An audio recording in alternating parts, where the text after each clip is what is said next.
145 years after it was first ridden, Milano-Torino, the oldest classic in the world, returned with the old man of cycling.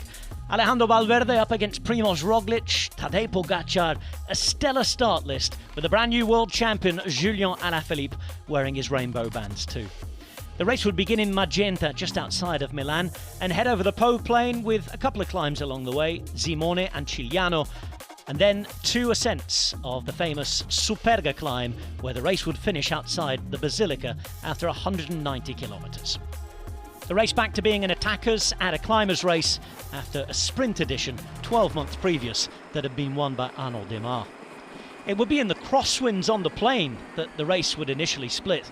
A deluxe group, including the current world champion, and the winners of the Tour de France and the Vuelta a España would be up the road. Just under 30 riders in the front group that got a gap of 50 seconds.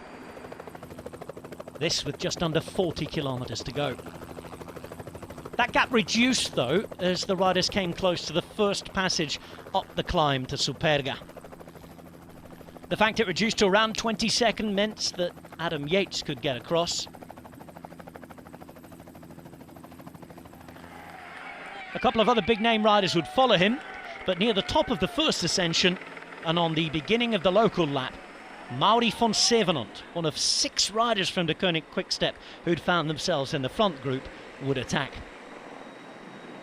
Just 22 years of age, and in his first full season as a professional with the crowds back and the racing calendar back to normal, van Sevenant would get a gap of 25 seconds.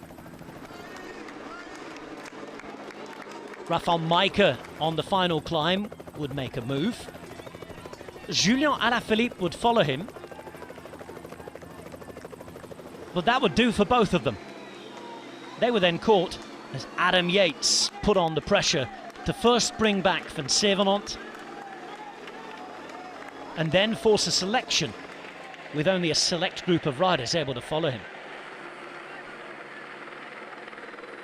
Yates suddenly found himself with the likes of Pogačar, Almeida, Valverde, Woods and Roglic, and inside the final 3 kilometres, Yates looked like he was going alone. Roglic then lit up the afterburners. He came across seemingly with ease.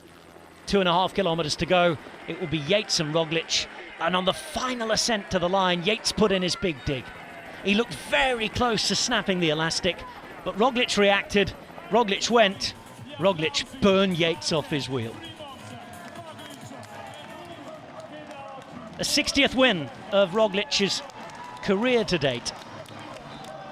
What a season he's having, as well as Grand Tour, stage race wins, now semi-classics in Italy. The oldest one in the book going to Primož Roglic, the first ever Slovenian winner. Behind a Slovenian would fight for 3rd place, but he wouldn't get it. João Almeida beating the Tour de France winner, Tadej Pogačar having to settle for 4th. So Roglic, Yates, Almeida, Pogačar and Woods the top 5, with Gaudu, Ulissi, Masnada, Quintana and Valverde all in the top 10. Roglic has won in Bologna, the Giro dell'Emilia. He's won Milan-Turin. His next objective will be to try and win the final monument of the season, Giro di Lombardia.